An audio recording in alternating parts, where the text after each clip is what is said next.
nais namin malaman, bakit po kayo sa amin, sa Resibo lumapit? Nakikita ko kasi yung programa niya na mabilis ang action.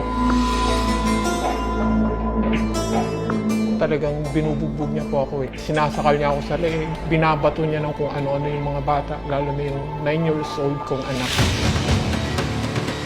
Inginudngud niya sa mukha ko yung na punong-puno ng ihi. Ibibiting daw niya ako, patayin daw niya ako, ganyan.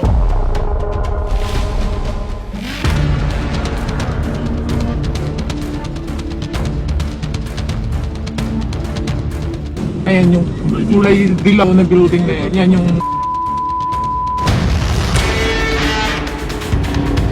Pero wala siyang malusutan doon kasi baka mamaya makita niya. Hello, nakasara! Walang lusot ang may atraso.